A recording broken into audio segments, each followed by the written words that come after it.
Morning news India पर आपका स्वागत है।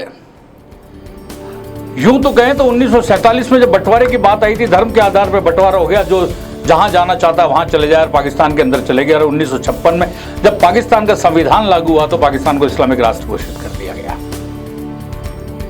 और इसके बाद भी कुछ चुनौतियां पाकिस्तान के लिए खत्म नहीं हुई। कितने ही वहां के जो मुखियाएं थे उनको फांसी की सजा हुई, जेल में डाल दिया गया।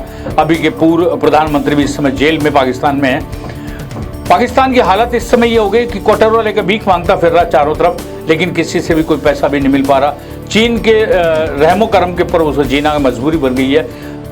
गल्फ कंट्रीज या इस्लामिक कंट्रीज जो थी वो भी पाकिस्तान का साथ नहीं दे रहे हैं। और जब जिस तरीके की स्थितियां बनी तो उसके बाद में भारत ने पूरी तरीके से हाथ खींच लिए, क्यों भारत में आतंकवाद के जन्म देने वाला, आतंकवाद को बढ़ावा देने वाला कोई देश रहा तो पाकिस्तान रहा। अब आप देखिए, एक सबसे बड़ी चीज जो इसके अंदर सामने आई है, जो पाकिस्तान के एक बहुत राजनयिक विदेश मंत्रालय के काफी रहे पूर्व राजदूत जो रहे हुसैनी हक्कानी जो हैं, उन्होंने अमेरिका में बैठ के साफ तौर पर कहा कि ये पाकिस्तान को समझना चाहिए फालतू बातें जो कर रहा है पाकिस्तान। अब आप देखिए, पाकिस्तान से लंदन में बैठकर जो पाकिस्तान के विदेश मंत्री इशाक डार, जो नवाज शरीफ के समधी भी हैं, नवाज शरीफ आप जाने गए होंगे, शहबाज शरीफ जो वहाँ के प्रधानमंत्री, उनके भाई, और नवाज शरीफ जो पूर्व में प्रधानमंत्री वहाँ रहे हैं, उन्होंने भारत से व्यापारिक समझौते बढ़ाने के लिए, व्यापार शुरू करने के लिए पहल करने की वहाँ उन्होंने कहा है कि विदेश मंत्रालय इस पर काम कर रहा है, सोच रहा है, बात कर रहा है, ताकि व्यापारिक दौर फिर शुरू हो जाए। लेकिन पूर्व राजदूत जो थे उससे नक्का ने साफ तौर पर कहा कि शाहबाज को सोचना चाहिए और उसको एक्सेप्ट कर लेना चाहिए इस बात के लिए कि 1989 के बाद कश्मीर में जिस तरीके का आतंकवाद को पनपाया गया है, जिस तरीके से मुंबई के अंदर बम ब्लास्ट किए गए, जिस तरीके से संसद पे हमला किया गया, वो भारत नहीं भूल सकता। ना कश्मीर भूल सकता, ना मुंबई भूल सकता, ना संसद का हमला भूल सकता, ना उग्रवाद को जो पैदा किया उसको भूल सकता। तो शाहबाज सरकार को ये व्यापारिक समझौते मजबूत करने हैं उनके साथ में, भारत के साथ में, तो भारत के साथ में उनको स्वीकार करना पड़ेगा इस बात के लिए कि ये सब चीज़ें पाकिस्तान ने की है और ये कारगिल भी हमारे कारण ही था, हमारे कारण ही ये सारी स्थितियां पैदा हुई और ये सारी चीज़ें होने के कारण पाकिस्तान जिम्मेदार है। पाकिस्तान अपनी जिम्मेदारी लेता है और पाकिस्तान आश्वस्त करता है कि भविष्य में इस तरीके की बात कभी नहीं होगी और अपनी गलती को स्वीकारता है।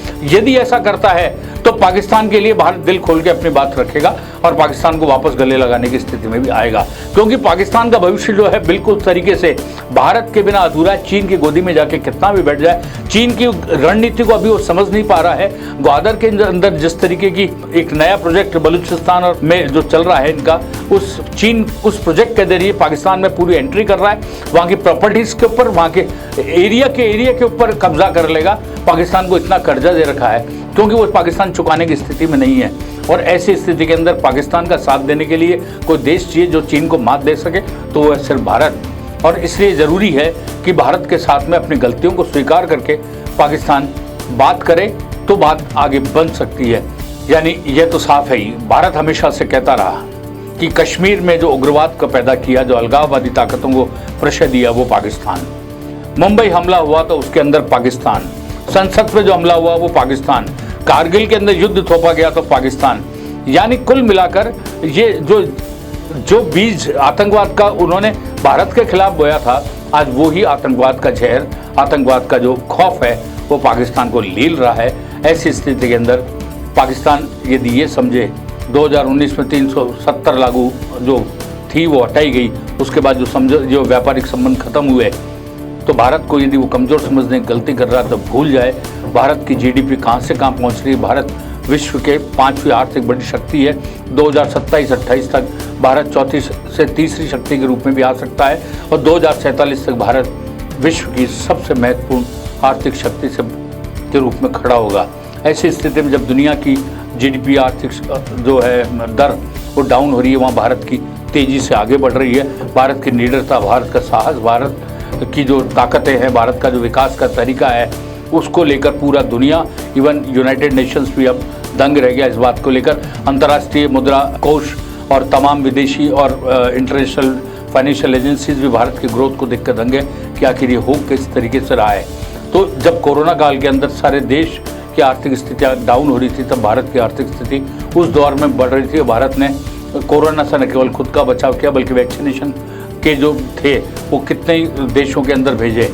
तो कहने का मतलब ये है कि पाकिस्तान को भारत के सामने सिर्फ झुककर रहना पड़ेगा, सलाम करना पड़ेगा भारत को, तभी वो खड़ा रह सकता है। अन्यथा मान लीजिए पीओके आज जिसको पाकिस्तान कहता है पाक अधिकृत कश्मीर, वो दिन दूर नहीं है जब पीओके भारत का हिस्सा होगा। आप बने रहिए हमारे साथ, हम आपको यूं ही अपडेट देते रहेंगे भारत और पाकिस्तान के बारे में।